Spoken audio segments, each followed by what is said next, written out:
إن الحمد لله نحمده ونستعينه ونستغفره ونعوذ بالله من شرور أنفسنا ومن سيئات أعمالنا من يهده الله فلا مضل له ومن يضلل فلا هادي له وأشهد أن لا إله إلا الله وحده لا شريك له وأشهد أن محمدا عبده ورسوله يا أيها الذين آمنوا اتقوا الله حق تقاته ولا تموتن إلا وأنتم مسلمون يا أيها الناس اتقوا ربكم الذي خلقكم من نفس واحدة وخلق منها زوجها وبث منهما رجالا كثيرا ونساء فاتقوا الله الذي تساءلون به والأرحام إن الله كان عليكم رقيبا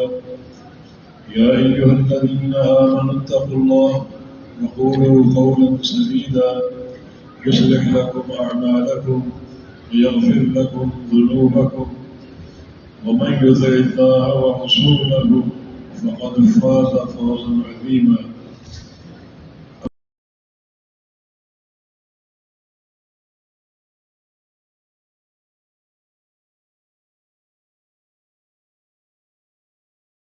وشر الأمور محدثاتها وكل محدثة بدعة وكل بدعة ضلالة وكل ضلالة في النار من يطع الله ورسوله فقد رشد واهتدى ومن يعص الله ورسوله فقد ضل وغوى اللهم صل على محمد وعلى آل محمد كما صليت على إبراهيم وعلى آل إبراهيم إنك حميد مجيد اللهم بارك على محمد وعلى آل محمد كما باركت على إبراهيم وعلى آل إبراهيم إنك حميد مجيد سبحانك لا علم لنا إلا ما علمتنا إنك أنت العليم الحكيم رب اشرح لي صدري ويسر لي أمري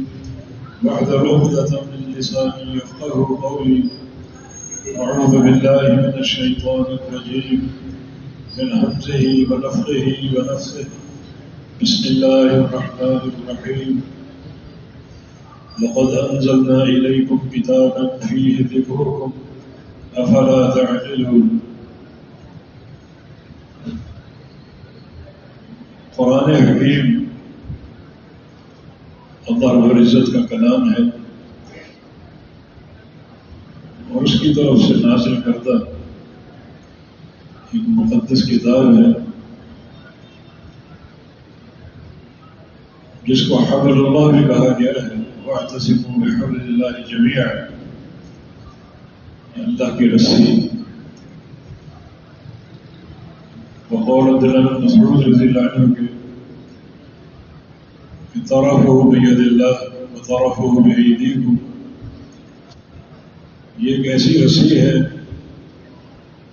جس کا اوپر کا سرا اللہ تعالیٰ کے ہاتھ میں ہے اور نیچے کا سرا تمہیں پکڑا دیا گیا ہے جس نے اسے پکڑ لیا اور تھام لیا وہ اس سہارے کے ساتھ جڑ جائے گا جو اللہ رب العزت کا سہارا ہے اس رسی کو تھام لے گا جس کے اوپر کے سرے کو اللہ تعالیٰ نے پکڑا ہوا ہے اور یہ ایک تعلق ایسا ہے جو بڑا ہی بابرکت ہے کبھی قرآن حکیم سے غفلت کا شکار نہ ہونا ہمیشہ اس کی تلاوت جاری رکھیں بلکہ اس سے آگے بڑھ کر قرآن پاک میں تدبر افلا یتدبرون القرآن ام علی قلوب اقفالها یہ لوگ قرآن میں تدبر کیوں نہیں کرتے غور و فکر کیوں نہیں کرتے کیا ان کے دلوں میں تالے پڑ چکے ہیں کیا ان کے دل ایسے مغفل ہو چکے ہیں کہ جن دلوں میں تدبر قرآن کی توفیق داخل ہی نہیں ہوتی، اللہ تعالیٰ نے جو قرآن حکیم کی خصائص بیان کیے ہیں ان میں ایک عجیب خاصیت یہ ہے کہ اسے پڑھ کر آپ اپنا چہرہ تلاش کر سکتے ہیں کہ میں اہل جنت سے ہوں یا اہل جہنم سے ہوں۔ قرآن حکیم میں جہاں جہاں بھی جنتیوں کے اوصاف کا ذکر ہے ان اوصاف کو پڑھیں، پھر وہ اوصاف اپنے اوپر پیش کریں۔ اگر پوری طرح منطبق ہو رہے ہیں تو یہ ایک بشارت کا پہلو ہے، پھر مزید استقامت اختیار کر لیں اور ان صفات پر بڑی پختگی کے ساتھ ایک تمسک اختیار کر لیں، اور اگر کوئی ایسا مقام سامنے آ جائے جن میں اہل جہنم کا ذکر ہے تو اپنے آپ کو اہل جہنم کے صفات پر پیش کریں کہ کوئی صفت میرے اندر تو موجود نہیں ہے، اور اگر ہے تو فوراً توبہ اور انابت کا راستہ اختیار کرو اور اس صفت سے پوری طرح باز آنے کی کوشش کرو اور اس پر استقامت اختیار کرو۔ اس لیے جب قرآن حکیم کی تلاوت کریں تو کوشش کریں آپ کے ہاتھوں میں مترجم قرآن ہو، بعض اوقات ترجمہ دیکھ لیں، جنت کا ذکر ہے، جہنم کا ذکر ہے، تو جنتیوں اور جہنمیوں کی کن اوصاف کا ذکر ہے، یہ تدبر کی ایک شکل ہے۔ اپنے آپ کو تلاش کریں، اپنی تصویر ڈھونڈیں، اپنا چہرہ تلاش کریں کہ میں کہاں پر موجود ہوں اور پایا جاتا ہوں۔ لقد انزلنا الیکم کتابا فیہ ذکرکم افلا تعقلون، ہم نے تمہاری طرف ایک کتاب اتاری ہے، یہ ایک ایسی کتاب ہے جس میں تم سب کا ذکر ہے، زید ہو، عمر ہو، بکر ہو، مرد ہو یا عورت ہو، مسلمان ہو یا کافر ہو، منافق ہو، ہر ایک کی تصویر موجود ہے۔ تم عقل سے کام کیوں نہیں لیتے اور قیامت کے قائم ہونے سے قبل اپنا نتیجہ معلوم کیوں نہیں کر لیتے؟ بطور مثال ہم دو مقامات کا حوالہ دیتے ہیں۔ سورہ مدثر کی آخری آیات ہیں، اہل جنت اہل جہنم سے ایک بات پوچھ رہے ہیں، ما سلککم فی سقر، کہ تمہیں جہنم میں کیا چیز لے آئی، کیا تمہارا کردار تھا اور کیا تمہارا عمل تھا کہ تم جہنم میں جھونک دیے گئے اور اس عذاب علیم کا نشانہ بنا دیے گئے۔ کیا کرتے رہے ہو تم؟ دنیا کی زندگی میں کیا کر کے آئے ہو؟ یہ دردناک عذاب تمہارا مقدر بن چکا ہے۔ تو اہل جہنم جواب میں اپنے چار اوصاف یا چار اعمال کا ذکر کرتے ہیں۔ ہمیں چاہیے کہ ہم پڑھیں اور ایک ایک عمل پر اپنے آپ کو پیش کریں۔ یہ خصلت میرے اندر تو موجود نہیں ہے۔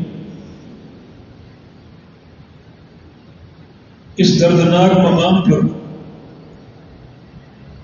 میں تو نہیں پایا جا رہا،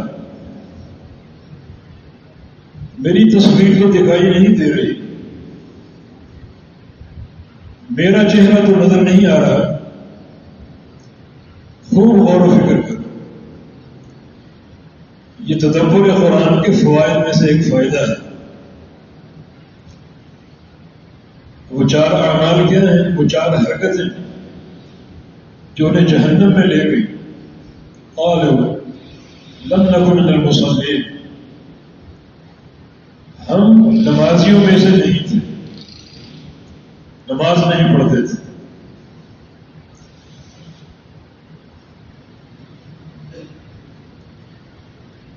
اس کے 3 معنی ہیں۔ ایک معنی یہ کہ ہم نماز کا انکار ہی کرتے تھے، نماز کو مانتے ہی نہیں تھے۔ یہ اہل کفر کا شیوا ہے، نماز کے منکر تھے، نماز پڑھنے والوں کا مذاق اڑایا کرتے تھے۔ یہ ایک معنی۔ دوسرا معنی، نماز کو مانتے تو تھے لیکن پڑھتے نہیں تھے، ادا نہیں کرتے تھے۔ اسے اللہ کا فریضہ سمجھتے تھے، اسلام کا رکن مانتے تھے، مگر ہم نماز پڑھتے نہیں تھے، یا پڑھتے تھے تو مکمل نہیں پڑھتے تھے، کبھی 2 پڑھ لی، کبھی 4 پڑھ لی، اور کبھی سارا دن بغیر نماز کے گزار دیے۔ اور تیسرا معنی یہ ہے، ہم نماز پڑھتے تھے مگر جو نماز کے حقوق ہیں، نماز کے آداب ہیں،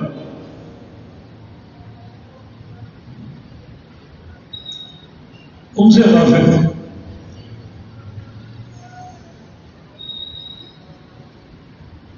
نماز ادا کرتے ضرور تھے مگر جو نماز کی روح ہے اور پیارے پیغمبر کی سنتیں ہیں اور آپ کا طریقہ مبارکہ ہے، وہ ادا نہیں کر پاتے تھے۔ یہ سارے معنی درست۔ لم نکن من المصلین، ہم نمازیوں میں سے نہیں تھے۔ ایک بندہ اگر نماز پڑھے اور نماز کے ارکان اور اس کی سنتیں اور اللہ کے پیغمبر کے طریقے سے غافل ہے تو اس کی نماز قابل قبول نہیں ہوتی۔ فویل للمصلین، کچھ نمازی ایسے ہیں جن کے لیے ویل ہے۔ ویل کیا ہے؟ بربادی، ہلاکت، دنیا کی، قبر کی اور آخرت کی۔ امام ذہبی رحمہ اللہ اپنی کتاب القبائر میں ایک روایت لائن، سند اس کی ضعیف ہے، کہ ویل جو ہے واد فی جہنم، جہنم کی ایک وادی ہے، موسویت فیہ جبال الدنیا عذابت، اتنی خطرناک کہ اگر دنیا کے سارے پہاڑ اس وادی میں ڈال دیے جائیں تو ایک پل میں سارے پگھل جائیں اور ان کا وجود بہہ جائے۔ اس وادی میں نمازیوں کو ڈالا جائے گا، جن کی نمازوں میں 2 چیزیں تھیں، الذین هم عن صلاتهم ساہون، نماز پڑھتے ضرور تھے، مصلی تھے لیکن غافل تھے۔ نماز کے بارے میں جو محمد مصطفیٰ علیہ السلام کا طریقہ ہے اس کو سیکھنے کی کوشش ہی نہیں کرتے تھے، بس قوم برادری کی نماز بچپن سے جو نماز کھٹی میں ڈال دی گئی وہی ادا ہو رہی ہے. اور الذین هم یراؤون جو نمازیں پڑھتے تھے دکھاوے کی ریاکار تھے, دنیا کو دکھانے کے لیے نماز پڑھتے تھے. تو اپنے آپ کو ان سارے امور پر پیش کیجیے. نمازیں تو پڑھتے ہیں لیکن ہماری نمازوں میں منافقین کی روش تو نہیں. ایک مقام پر منافقین کی نمازوں کے تعلق سے 3 چیزیں بیان ہوئی. وَإِذَا قَامُوا إِلَى الصَّلَاةِ قَامُوا كُسَالَىٰ يُرَاءُونَ النَّاسَ وَلَا يَذْكُرُونَ اللَّهَ إِلَّا قَلِيلًا. یہ لوگ جب نماز کے لیے کھڑے ہوتے ہیں تو بہت ہی سست, جو نماز کا ایک شوق اور ذوق ہے. عدی بن حاتم فرمایا کرتے تھے نبی علیہ السلام کے صحابی کہ جب بھی نماز کا وقت آتا میرے سارے شوق جاگ اٹھتے نماز کی ادائیگی کے لیے.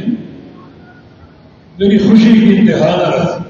جیسے مسرت کی شادیانے بجائے جاتے ہیں, جب نماز کا وقت آتا تو میری خوشی ناقابل بیان ہوتی. سارے شوق اور سارے جستجو جاگ اٹھتے. اس کے برعکس منافقین کی نماز ہے, نماز کا وقت آتے سستی اور برداری ہوتی ہے, جس کو ایک موڈ سمجھتے ہیں کہ جلدی اس کو ادا کرتے اور فارغ ہو جائیں, یا پھر سستی کے مارے اس میں تاخیر کا شکار ہوتے ہیں. یہ منافقین کی نماز کی ایک علامت ہے. اور دوسرا یراؤون الناس, وہ دکھاوے کے نمازی ہیں, دنیا کو دکھانے کے لیے. یہاں بھی اپنے آپ کو پیش کریں. ہماری نمازوں میں ریاکاری کا عنصر تو نہیں, ہم دکھاوے کے نمازی تو نہیں. مسجد میں جاتے ضرور ہیں لیکن لوگوں کو دکھانے کے لیے, دنیا کو دکھانے کے لیے, اپنی پارسائی کی دھاک بٹھانے کے لیے. یہ منافقین کی نماز. اور تیسرا وَلَا يَذْكُرُونَ اللَّهَ إِلَّا قَلِيلًا, اپنی نمازوں میں اللہ کا ذکر بہت کم کرتے ہیں. چھوٹے چھوٹے رکوع, چھوٹے چھوٹے سجدے. رکوع سے اٹھ کر جو قیام ہے اس کی تو اہمیت ہی نہیں. بعض لوگ رکوع سے سجدے میں گر جاتے ہیں, وہ قیام مفقود ہے, اللہ کا ذکر ہی نہیں, بہت کم ہے. یہ منافقین کی نماز کی ایک علامت ہے. یہ 3 چیزوں کا بیان ہے. نماز میں کھڑا ہونا سستی کے ساتھ اور ریاکاری کی نیت کے ساتھ, اور بہت کم ان میں اللہ کا ذکر. لم نکن من المصلین, ہم نمازیوں میں سے نہیں تھے, پڑھتے ضرور تھے مگر وہ جو اللہ تعالیٰ کے نمازی بندے ہیں, جو ان کے اوصاف ہیں, جو ان کی نمازوں میں رسول اللہ صلی اللہ علیہ وسلم کی سنت کی تطبیق ہے, اس سے ہم بالکل کوڑے اور غافل تھے. ایک حدیث میں رسول اللہ صلی اللہ علیہ وسلم نے فرمایا الا اخبرکم بصلاۃ المنافقین, تمہیں بتاؤں منافقین کی نماز کیا ہے. ایک منافق انسان کی نماز کیا ہے. تو رسول اللہ صلی اللہ علیہ وسلم نے ارشاد فرمایا جلس, بیٹھا رہتا ہے, یرقب الشمس, اور سورج کے غروب کو دیکھتا رہتا ہے. بیٹھا ہے, نماز کے لیے نہیں اٹھا, وقت ہو چکا, سورج کو دیکھا, اس کی نگاہ سورج کی طرف, ایسی سستی اور غفلت. حتیٰ کہ سورج غروب ہونے کے قریب ہو. نبی علیہ السلام نے یہاں بین قرنی شیطان لفظ استعمال کیے کہ سورج جب شیطان کے دو سینگوں کے بیچ آ جائے پھر وہ کھڑا ہوتا ہے مقرہ اربعن، اور مردے کی طرح 4 ٹھوکے مارتے تھے. یہ کیا تشریح ہے اور اللہ کے نبی کیا بتانا چاہ رہے ہیں؟ منافقین کی نمازوں کا حال ہے. ایک نماز کو لیٹ کر مثلا عصر کا وقت 4 بجے، یہ وقت اللہ کا مقرر کرتا ہے. آپ ادا کرتے ہیں 6 بجے، وہ وقت آپ کا پسندیدہ ہے، تو آپ نے نماز تو ادا کی مگر اپنی خواہش کے مطابق. یہ اللہ کی مرضی کی نماز نہیں ہے، یہ آپ کی خواہش کی نماز ہے. اس نماز کو نفاق کی چھاپ، منافق کی نماز ہے. اور دوسرا، بہت کم اللہ کا ذکر، مردے کی طرح 4 ٹھوکے مارنے، عصر کی 4 رکعات.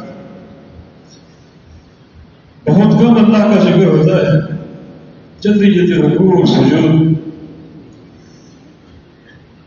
اس حدیث میں جو اللہ کے نبی نے یہ فرمایا کہ سورج جب شیطان کے 2 سینگوں کے بیچ آ جائے، اس کا کیا مطلب؟ بعض علماء نے اس کو حقیقت قرار دیا کہ سورج کا طلوع اور سورج کا غروب شیطان کے 2 سینگوں کے بیچ ہوتا ہے. طلوع کے وقت اور غروب کے وقت وہ شیطان کے 2 سینگوں کے بیچ میں ہوتا ہے. یہ معنی صحیح ہے. کچھ علماء نے اس کو مجازی قرار دیا ہے،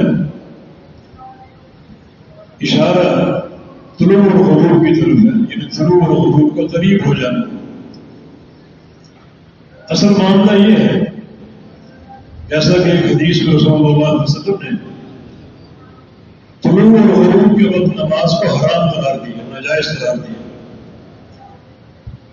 فرمایا کہ یہ وقت ان لوگوں کی عبادت میں ہے جو سورج پرست، جو سورج کو سجدہ کرتے ہیں، اور بعض روایتوں میں شیطان کو سجدہ کرتے ہیں. اور دونوں باتیں صحیح ہیں، کیونکہ وہ سجدہ سورج کو بھی ہے اور شیطان کو بھی. سورج طلوع اور غروب ہو رہا، اس وقت شیطان اپنے سینگوں سمیت سورج کے نیچے آ جاتا ہے. گویا وہ شیطان کے سینگوں کے درمیان طلوع اور غروب ہو رہا. اور دونوں معنی درست ہیں. وہ وقت سورج پرستوں کی عبادت کا وقت ہے، اور وہ وقت ان لوگوں کی عبادت کا وقت ہے جو شیطان کے پجاری ہیں اور شیطان کو سجدہ کرتے ہیں. اس لیے اس موقع پر ان 2 اوقات میں نماز کو حرام قرار دیا گیا، تاکہ مشرکین کی عبادت کا تشبہ نہ ہو. تو یہ منافقین کی نماز کا حال ہے. تو جو پہلا وصف جہنمی ذکر کریں گے، جب ان سے پوچھا جائے گا ما سلککم فی سقر، کہ تمہیں جہنم میں کون سی چیز لے آئی، تو ان کا پہلا جواب لم نکن من المصلین، ہم نمازیوں میں سے نہیں تھے. اس جملے کے 3 معنی ہم نے بیان کر دیے. یا تو نماز کے منکر تھے، یا منکر نہیں تھے، مانتے تھے لیکن پڑھتے نہیں تھے، اور تیسرا معنی پڑھتے تھے لیکن نبی اسلام کے طریقے آپ کی سنت اور آپ کے ذکر کردہ آداب کے مطابق نہیں. جیسا کہ منافقین کی نمازوں کا حال ہے، ریاکاری، اللہ کا بہت کم ذکر اور نمازوں کو لیٹ کر کے پڑھنا، ان اوقات کی پرواہ نہ کرنا جو اوقات اللہ نے مقرر کر دیے، بلکہ اپنی خواہش کے اوقات مقرر کر لینا اور بیٹھے بیٹھے انتظار کرنا سورج کے طلوع اور غروب کا. بستر پر لیٹے ہیں اور اٹھ نہیں رہے، بار بار وقت دیکھ رہے ہیں کبھی سورج نکلنے میں وقت ہے، جب دیکھتے ہیں کہ سورج شروع ہونے والا ہے تو پھر جلدی جلدی چھینٹیں مار کر 2 ٹھمکے مار لیتے ہیں. لم نکن من المصلین، ہم نمازیوں میں سے نہیں تھے. اپنے اوپر اس وصف کو فٹ کریں، اپنے آپ کو اس پر پیش کریں. ہماری نمازوں کا کیا ہے؟ حضور قلبی کیسی ہے؟ خشیت الہی کیسی ہے؟ خشوع و خضوع کا عالم کیا ہے؟ اور نماز کے اول سے لے کر آخر تک نبی علیہ السلام کے طریقے کی تطبیق اور اس کی تنفیذ کیسی ہے؟ نمازوں کو خوب چیک کریں. یہ ہماری نجات کا معاملہ ہے. عبداللہ بن زبیر رضی اللہ عنہ اپنے گھر میں معصور تھے مدینہ میں، اور جو باغی تھے یا جو بھی ان سے قتال کر رہے تھے، انہوں نے گھر میں پتھروں کی بوچھاڑ کر دی اور اپنے صحن میں کھڑے وہ نماز پڑھ رہے تھے. ان کو پتھروں کی اس بوچھاڑ کا وہ علم ہی نہیں تھا کس قدر نماز میں بنا ہے. ایسی توجہ اور حضور قلبی اپنے رب کے سامنے کھڑے ہیں. اور ان کے بیٹی عروہ بن زبیر جن کی ٹانگ ایک زہر سے بھر گئی تھی اور اطباء نے اس کا کاٹنا تجویز کیا ورنہ زہر پورے جسم میں پھیل جائے گا، جس کی اس کو بے ہوش کرنا چاہا تو انہوں نے بے ہوش ہونا قبول نہ کیا کہ بے ہوشی کے یہ لمحات اللہ کے ذکر کے بغیر بیت جائیں گے. حل یہ پیش کیا کہ جب میں نماز پڑھ رہا ہوں تم ایک دم اور میری ٹانگ کاٹ دو. اور ایسا ہی ہوا، ایک نماز ادا کر رہے تھے وہ لوگوں نے آپ کی ٹانگ کاٹ دی، جس کا علم آپ کو نماز کے بعد اور سلام پھیرنے کے بعد اتنا کہا کہ میری ٹانگ مجھے دکھاؤ، میرے پاس لے کر آؤ. وہ ٹانگ ان کو دکھائی گئی، اپنی جھولی میں رکھی اور ٹانگ سے کہا قیامت کے دن تو بھی آئے گی اور میں بھی آؤں گا، اور تو گواہی دینا. وہ میرے جسم سے تو کٹ چکی ہے لیکن گواہی دینا کہ میں تجھ پہ چل کے کسی نافرمانی کے مقام پر نہیں گیا. یہ قدم جب بھی اٹھے اللہ کی اطاعت میں اٹھے اور تجھ پر چل کر میں کسی گناہ کے مقام پر نہیں گیا، یہ گواہی دے. پھر وہ ٹانگ دے دی دفن کرنے کے لیے. یہ سلف صالحین کی نمازوں کا حال تھا. تو ہم بھی یہ طریقہ، یہ آداب، یہ خشیت قلبی اور یہ توجہ اور حضور قلبی اپنی نمازوں میں جاری کریں، قائم کریں، تاکہ قیامت کے دن ان لوگوں کی صف میں کھڑے ہو سکے جو نماز کو سیدھا کرنے والے. اقیم الصلاۃ، نماز کو سیدھا کر کے ادا کریں. تو یہ پہلا جملہ جو اہل جہنم کہیں گے، تو یہاں ہمیں ٹھہرنا چاہیے، اپنی نمازوں کا حال معلوم کرنا چاہیے. اس لسٹ میں ہمارا نام تو نہیں، اس آیت کریمہ میں کہیں ہمارا چہرہ تو نہیں، ہماری تصویر تو نہیں جھلک رہی. دوسری بات، وَلَمْ نَكُ نُطْعِمُ الْمِسْكِينَ، ہم غریبوں کا، یتیموں کا، مسکینوں کا خیال نہیں رکھتے تھے. ہمیں ہمیشہ فکر رہتی اپنی پیٹ گویا کی، اپنی شہوات نفس کی اور خود کھانے اور پینے کی. لیکن جو اڑوس پڑوس میں غربا تھے، فقراء تھے، مساکین تھے، یتامى تھے، جن کی حالت زار کا ہم کو علم تھا، انہیں ہم نے کبھی نہیں کھلایا پلایا. خود کھاتے پیتے اور ایک عیش میں زندگی گزار ہے، مگر غریبوں کا حق ادا نہیں کیا، مسکینوں کا حق ادا نہیں کیا. حالانکہ نبی علیہ السلام کی حدیث ہے کہ اتنا للمال حقا سوى الزکات، مال میں غریبوں کا اور بھی حق ہے زکوٰۃ کے علاوہ.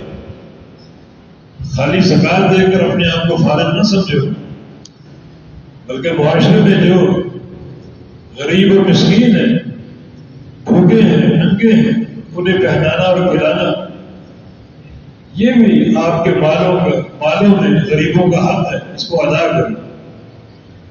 یہ حق ہم نے ادا نہیں کیا، یہ حق ہم نے ادا نہیں کیا. حالانکہ نبی علیہ السلام نے بڑی اس کی تعریف فرمائی. اللہ تعالیٰ بعض بندوں پر قیامت کے دن اچانک سرور داخل کر دے گا. نبی علیہ السلام کا فرمان من ادخل السرور علی اخیہ ادخل اللہ علیہ السرور فی اوساط القیامہ. جو اپنے بھائی پر اچانک خوشی داخل کر دے، اللہ اسے قیامت کے دن اچانک خوش کر دے گا. جب قیامت کے دن وہ پھنسا ہوگا اور سامنے گناہ لہرا رہے ہیں، نیکیوں کی قلت دکھائی دے رہی ہے، تو اللہ تعالیٰ فرمائے گا تو نے میرے فلاں بندے کو اچانک خوش کر دیا تھا. وہ اچانک کیسے خوش کیا؟ تو سب کو جو آتا ہو تم نے اس کی بھوک بھوگی، وہ بھوکا تھا، اس کے بچے بھوکے تھے، تجھے ان کی حالت ظاہر کا علم ہوا، تو نے ان کے گھر کھانا بھیج دیا، ان کی بھوک دور کر دی، ان کا فاقہ دور کر دیا. یا کسوت عورت ہو، یا پھر تم نے ان کی برہن کی دور کر دی، لباس فراہم کر دیا، انہیں کپڑا فراہم کر دیا تاکہ ان کی برہن کی دور ہو جائے، وہ لباس پہنے، ان کے بچوں کو لباس پہنا دیا. تو اللہ تعالیٰ فرمائے گا تو نے فلاں وقت میرے فلاں بندے کو اچانک خوش کر دیا، تو آج میں تجھے کیسے پریشان رکھوں، میں تجھے خوش کر دوں. ان فرامین کے باوجود اگر کوئی شخص غریبوں اور مسکینوں پر توجہ نہیں دیتا اور ان کی ایک درد اس کے دل میں نہیں ہے، تو یقیناً یہ جو مقام ہے وہ اس پر فٹ آ رہا ہے. ولم نکن نطعم المسکین، خود ہم کھاتے پیتے تھے، بڑی لمبی عیشیں کرتے تھے، ایک سے ایک کھانے بناتے تھے، کبھی کڑھائیاں بھرنی، کبھی باربیکیو کرنا، خود عیش کرتے تھے، لیکن مسکینوں کا، یتیموں کا، غریبوں کا خیال نہیں رکھتے تھے. اللہ نے پکڑ دی. اور یاد رکھو یہ غریبوں کی جو ایک مجبوری ہے، ان کا فقر و فاقہ ہے، اس کو دور کرنے کا بڑا اجر ہے. اپنے بھائیوں کی حاجت پوری کرنے کا بڑا اجر ہے. اور جو شخص اس اجر کی پرواہ نہ کرے اور اس کا زندگی کا سارا دار و مدار اپنے پیٹ پر ہو اور اس کی نظر اپنے پیٹ پر ہو، تو قیامت کے دن یہ ایک انتہائی دردناک خصلت سامنے آئے گی. جہنمی جنتیوں سے کہیں گے ولم نکن نطعم المسکین، ہم مسکینوں کو کھانا نہیں کھلاتے تھے. وَكُنَّا نَخُوضُ مَعَ الْخَائِضِينَ، تیسرا وصف یہ ہے کہ ہم لمبی لمبی مجلس سے بیٹھتے اور کپڑے مارتے، کپڑے مارتے. اللہ کے ذکر کی ضرورت توجہ نہیں تھی. 2-2 4-4 گھنٹے دوستوں کے ساتھ بیٹھتے، کہتے مارتے، کپڑے مارتے، ٹھٹھے اور مخاول کی باتیں کرتے، غریبوں کے مذاق اڑاتے. یہ ہماری مجلسوں کا حال تھا. بجائے اس کے اللہ کا ذکر کریں. رسول اللہ صلی اللہ علیہ وسلم کی حدیث ہے قیامت کے دن جنت میں داخل ہو جائیں گے، انہیں کوئی تشویش نہیں ہوگی، کوئی غم نہیں ہوگا، لیکن ایک چیز ان پر حسرت بن کے ٹوٹتی رہے گی. جنت میں داخل ہونے کے باوجود انہیں ایک چیز کی حسرت قائم اور باقی رہے گی، کاش ہم نے فلاں مجلس میں اللہ کا ذکر کیا ہوتا، ہماری فلاں مجلس اللہ کے ذکر سے خالی رہی. اس کا ان کو ملال ہوگا، دکھ ہوگا اور حسرت ہوگی. ورنہ جنتی ہر دکھ سے پاک ہوں گے. ان مجالس کی ان کو حسرت رہے گی اور ملال رہے گا. کاش ہماری فلاں مجلس اللہ کے ذکر سے خالی نہ ہوتی. یہ جہنمی اپنے اس وصف کا ذکر کریں گے. وَكُنَّا نَخُوضُ مَعَ الْخَائِضِينَ، ہم بیٹھا کرتے دوستوں کے ساتھ اور گپے مارتے، گپے ہانتے، اور لطیفہ بازی ہوتی، شعر و شاعری ہوتی فضول قسم کی، اور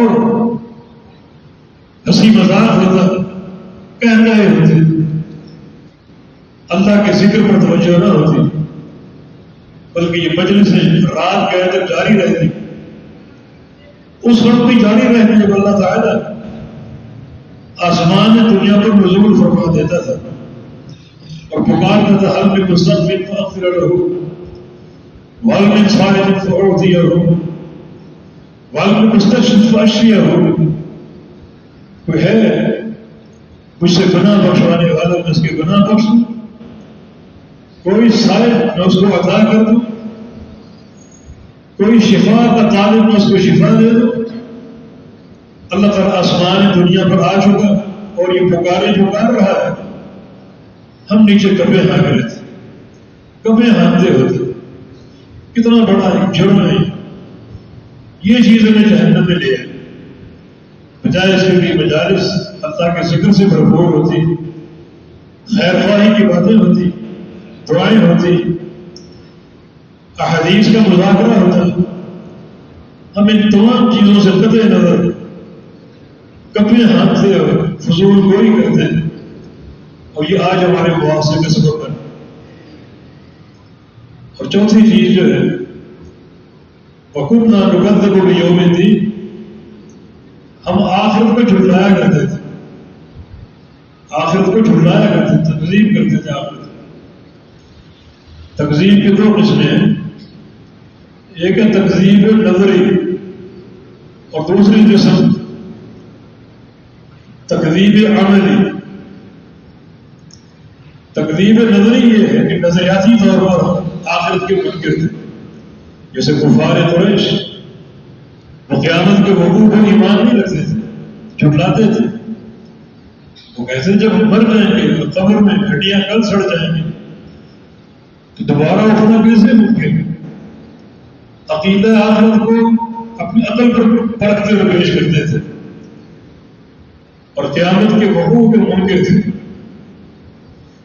ایک یہ ہے تکذیب نظری تکذیب، نظریاتی طور پر آخرت کے منکر، اور ایک ہے تکذیب عملی کہ قیامت کو مانتے تو تھے نظریاتی طور پر، مگر ان کا عمل ایسا نہیں تھا جو آخرت کے لیے کارگر ہو سکے. جب مانتے ہو قیامت قائم ہوگی، اللہ کے سامنے کھڑا ہونا ہے، اپنی زندگی کے سارے اعمال کا حساب دینا ہے، تو عمل کیوں نہیں کرتے؟ اگر عمل نہیں کرتے تو یہ تکذیب عملی کہ آخرت کو مانتے تو ہو مگر عمل ویسا نہیں کرتے. رسول اللہ صلی اللہ علیہ وسلم نے ایمان آخرت کے ساتھ عمل کا ذکر کیا. کئی حدیثیں ایسی من کان یؤمن باللہ والیوم الآخر فلیقل خیر او یصمت، جو اللہ کو مانتا ہے اور قیامت کو مانتا ہے وہ جب بھی بات کرے خیر کی بات کرے ورنہ خاموش ہے. تو آپ نے آخرت کے ایمان کے ساتھ اس عمل میں مربوط کیا. اگر قیامت کو مانتے ہو تو جب بھی بات کرو، گفتگو کرو، خیر کی گفتگو کرو ورنہ خاموش رہو. من کان یؤمن بالیوم الآخر فلیکرم ضیفہ اور فلیکرم جارہ، جو اللہ کو مانتا ہے اور قیامت کو مانتا ہے وہ اپنے مہمان کی عزت کرے اور مہمان کی مہمان نوازی کرے، اپنے پڑوسی کی عزت کرے. یہ دو عمل بھی آخرت پر ایمان کے ساتھ مربوط ہیں. جب آپ جنگ احزاب سے فارغ ہوئے، ام ہانی کے گھر چلے گئے، 20-22 دن کا محاصرہ تھا، بڑا طویل اور کٹھن، تھکاوٹ سے چور، خندق میں کھودی ہوئی تھی، پورا جسم مٹی سے بھرا ہوا تھا. ام ہانی کے گھر پہنچے آپ کی جسد پہن اور اپنے ہتھیار اتارے، غسل کرنے لگے. جبریل بھی پہنچ گئے ہتھیار پہنے ہوئے. فرمایا کہ لماذا ضعت النهار والملائکۃ لم تضع، اے محمد صلی اللہ علیہ وسلم آپ نے ہتھیار کیوں اتار دیا؟ فرشتے نے اب تک نہیں اتارا، فرشتے اب تک ہتھیار پہنے ہوئے۔ رسول اللہ صلی اللہ علیہ وسلم نے ارشاد فرمایا جنگ ختم ہو چکی، مشرکین بھاگ گئے، اور یہ بڑا طویل ایک معرکہ تھا، طویل ایک محاصرہ تھا، صدر آسمان۔ اب جب کہ وہ بھاگ چکے ہیں تو ہتھیار تو اتارنے ہیں تھکاوٹ دور کرنے کے لیے، غسل کرنے کے لیے، تاکہ گرد و غبار صاف ہو سکے۔ فرمایا کہ نہیں، ملائکہ اب تک ہتھیار پہنے ہوئے۔ فرمایا کہ اور وہ ہلنے کے اور چل گئے؟ فرمایا کہ ہاں۔ یہودیوں کی بستی بنو قریظہ کی طرف اشارہ کیا کہ وہاں ابھی جانا ہے۔ انہوں نے جو ایک غدر کیا ہے، نقض عہد کیا ہے، معاہدہ کر کے توڑ دیا ہے، اس کی سزا دینی، اس غدر کی سزا دینی، اس نقض عہد کی سزا دینی ہے کہ کفار ہم سے عہد کر کے توڑ دی، یہ ہماری توہین ہے، اس توہین کی سزا فوری ملنی چاہیے، ابھی جانا ہے۔ یہ غسل وقت میں ہوتا رہے گا، ہتھیار پہنو، ابھی نکلنا۔ رسول اللہ صلی اللہ علیہ وسلم نے ہتھیار پہن لیے اور باہر تشریف لائے۔ صحابہ بھی تیاری کر رہے تھے ہتھیار اتار کر اپنے گھروں کو لوٹنے کی۔ فرمایا سب جمع ہو جاؤ، من کان یؤمن باللہ والیوم الآخر فلیصلی صلاۃ العصر فی بنی قریظہ، جو اللہ کو مانتا اور قیامت کو مانتا۔ یہاں بھی آخرت پر ایمان کا ذکر ہے، جس کو اللہ پر ایمان ہے اور قیامت پر ایمان ہے، وہ آج عصر کی نماز یہودیوں کی بستی بنو قریظہ میں ادا کی۔ قربان جائے صحابہ کے ایمان پر کسی نے کوئی اعتراض نہ کیا، کوئی اشکال پیش نہ کیا۔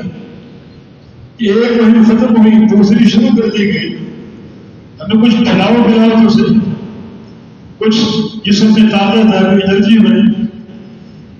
20-22 دن کا محاصرہ اور فاتح پیٹوں پر پتھر بندے ہوئے، اور فوراً دوسری مہم تیار، نہیں کوئی اشکال نہیں۔ تبھی رحمان کا حکم ہے، اس حکم کی تعمیر جو ہے وہ اللہ پر ایمان اور آخرت پر ایمان کی صداقت کو ثابت کرے گی۔ ہاں ہم اللہ کو مانتے ہیں اور ہم قیامت کو بھی مانتے ہیں، چنانچہ ہمیں آخرت سنوارنے کے لیے، آخرت بنانے کے لیے ابھی روانہ ہوں۔ صحابہ گھوڑوں پر سوار ہوئے سر پر دوڑ پڑے، راستے عصر کی نماز کا وقت ہو گیا، سارے اہل حدیث تھے، بعض نے کہا کہ اول وقت ہو چکا، 4 بج چکے، نماز پڑھ لی، نماز کا وقت ہو چکا۔ بعض نے کہا کہ نہیں، نبی علیہ السلام کے الفاظ پر غور کرو، آپ کے الفاظ یہ ہیں کہ عصر وہاں پڑھتے ہیں تو ہم تو وہیں جا کر پڑھیں گے۔ تو بعض نے اول وقت میں پڑھ لی 4 بجے، اور بعض نے بنو قریظہ میں جا کر ادا کی۔ بعد میں نبی علیہ السلام سے یہ قصہ ذکر کیا تو آپ نے دونوں کی تصدیق میں دونوں کی تعریف فرمائی، وہ بھی درست اور یہ بھی درست ہے۔ یہاں بھی اس عظیم عمل کو آخرت پر ایمان کے ساتھ مربوط کیا گیا۔ تو اس کا معنی یہ ہے کچھ لوگ قیامت کو مانتے ہیں مگر ان کے اعمال قیامت والے نہیں ہوتے۔ پھر قیامت کے دن اللہ تعالیٰ کی عدالت کا سامنا کرنا ہے، اس کی تیاری کرو۔ قیامت کے دن پیاس ہوگی، حوض کوثر کا پانی پینی، اس کی تیاری کرو، کیا اس کے اصول ہیں۔ قیامت کے دن وزن اعمال کا مرحلہ ہے، وہ اعمال توڑے جائیں گے اور ایک ذرے کے برابر فرق سے فیصلے صادر ہوں گے۔ ذرہ کے برابر نیکی بڑھ گئی تو جنت کا فیصلہ ہے، اور ذرے کے برابر گناہ بڑھ گیا تو جہنم کا فیصلہ ہے، اس کی تیاری کرو۔ پھر سب سے بڑھ کر کٹھن مرحلہ بڑے صراط کا، جو تلوار سے زیادہ کاٹنے والا یہ پل ہے، اتنی بڑی جہنم پر یہ قائم ہوگا اور نصب ہوگا، جس پر چل کر گزرنا ہے۔ یہ طویل راستہ ہو سکتا ہے، ہزاروں میل کا راستہ ہو، کیونکہ جہنم کی پشت بہت بڑی ہے، تو اس کو چل کر طے کرنا ہے، اس کی تیاری کرو۔ ہر مرحلے کی تیاری کے اصول موجود ہیں، قواعد موجود ہیں، اس ممبر سے گاہے بگاہے بیان ہوتے رہتے ہیں۔ تو یہ ہے ایمان آخرت کی سچی دلیل، سچا ثبوت کہ میں قیامت کو مانتا ہوں۔ مانتے ہو تو اس کی تیاری کرو۔ تو اہل جہنم کا کہنا وَكُنَّا نُكَذِّبُ بِيَوْمِ الدِّينِ، ہم جہنم کی تکذیب کرتے تھے، جھٹلاتے تھے. تو اس تکذیب کے دو صورتیں ہیں. تکذیب نظری ہے، جیسے کفار قریش کا عقیدہ تھا، قیامت کو نہیں مانتے تھے. اور تکذیب عملی کہ کچھ لوگ مانتے ضرور ہے مگر عمل اس کے خلاف ہے. اگر مانتے ہو کہ قیامت کے دن جنت ہوگی جہنم ہوگی تو جنت کو حاصل کرنے کے اصول کیا ہیں وہ بناؤ. اگر مانتے ہو قیامت کے دن پورے صراط سے گزرنا ہوگا تو وہاں نجات کی کیا قواعد ہیں وہ بناؤ. بجلی کی طرح کون گزرے گا، آندھی کی طرح کون گزرے گا، پلک جھپکنے کی طرح کون گزرے گا، وہ قواعد اور اصول اپنا، تب مانا جائے گا تمہارا آخر کو سچا ایمان. اگر آخرت کرتے رہتے ہو، ایمان کا دعویٰ کرتے رہتے ہو مگر اس کی تیاری نہیں، استعداد نہیں، تو پھر یہ دعویٰ جھوٹا ہے. وہ اہل جہنم کا کہنا وَكُنَّا نُكَذِّبُ بِيَوْمِ الدِّينِ، ہم یوم حساب اور یوم جزا کی تکذیب کرتے تھے. یہ تکذیب نظری بھی ہو سکتی ہے، تکذیب عملی بھی ہو سکتی ہے. کچھ لوگ مانتے ہیں قیامت مگر ان کا عمل قیامت کی تیاری کے مطابق نہیں ہے. تو یہ ان کے چار آغاز ہیں: نمازوں میں سستی اور غفلت، اور کبے ہاں مسکینوں اور یتیموں کو کھانا نہ کھلانا، صرف اپنی پیٹ پوجا پر توجہ دے دیں، اور قیامت کا انکار نظری یا عملی حتی اتانا الیقین. ہم یہ حرکتیں انجام دیتے رہے حتیٰ کہ موت نے اپنے پنجے گاڑ دی ہمارے سینوں. اچانک موت آ گئی، قبر میں داخل کر دیے گئے، اور اب ہم ہیں اور اخروی عذاب ہے، ہم ہیں اور جہنم کا عذاب ہے، اللہ کی وعیدیں ہیں. یہ چار اسباب ہیں جن میں ہم منہمک رہے. موت اچانک آ گئی، ہمیں عمل کی مہلت نہ ملے، توبہ کی مہلت نہ ملے، اور ہم جو ہے موت کا شکار ہو کر جہنم کا غلبہ بن گئے. یقیناً یہ موت اچانک آئے گی برحق ہے، تو اس کے آنے سے قبل اس کی تیاری کی. اس انسان کہ یہ وقت کب آئے گا کوئی نہیں جانتا، تو اس سے قبل تیاری کرنے کی. بسم اللہ الرحمن الرحیم، الہاکم التکاثر حتی زرتم المقابر. تمہیں کثرت کی طلب میں ہلاک کر دیا، برباد کر دیا، غافل کر دیا. کثرت مال، کثرت اولاد، اقتدار، حکومت، مال و دولت کی بہتان، اس کے پیچھے تم دوڑتے رہے، بھاگتے رہے، موت کو فراموش کر بیٹھے. تو اس کثرت کی طرف نے تم کو غافل کیے رکھا. حتیٰ زرتم المقابر، حتیٰ کہ تم قبرستان پہنچ گئے. رسول اللہ صلی اللہ علیہ وسلم کی حدیث ہے: ما یملا جوف ابن آدم الا التراب، لو كان ابن آدم واديا من ذهب لابتغى الثالثة ولا يملا جوف ابن آدم الا التراب. آدم کے بیٹے کی حالت تو یہ ہے کہ اس کو دو سونے کی وادیاں دے دی جائیں. وادی کسے کہتے ہیں؟ دو پہاڑوں کے بیچ جو خالی جگہ ہوتی ہے، چاہے وہ ایک پہاڑ کراچی کا ہو اور دوسرا سکھر کا ہو، کہ بیچ میں جو مقام ہے وہ وادی بن سکتی ہے.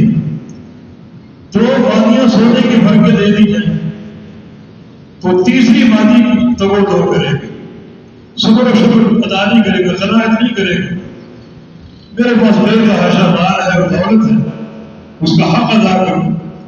نہیں، اس کی کوشش میں تیسری وادی، دو فیکٹریاں قائم ہیں، تیسری فیکٹری، دو انڈسٹریاں قائم ہیں، تیسری انڈسٹری، 2 ارب اور 2 کھرب مال جمع ہو چکے، تیسرا ارب اور تیسرا کھرب.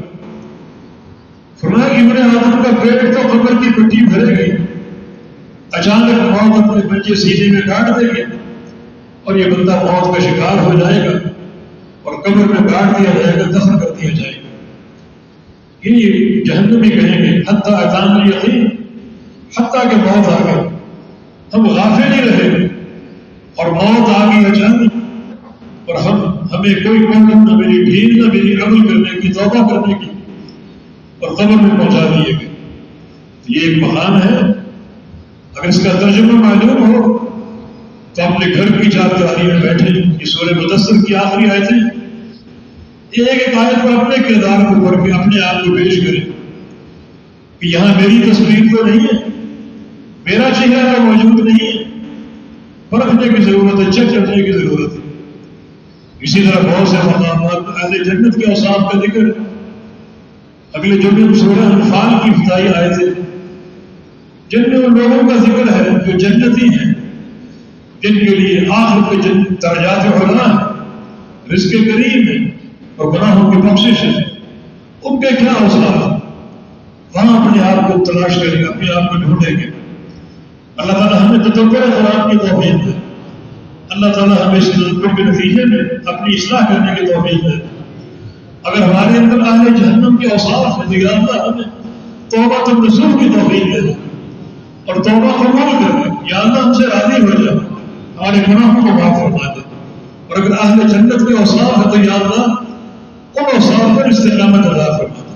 اقول قولی ھذا واستغفر اللہ لی ولکم وآخر دعوانا الحمد للہ۔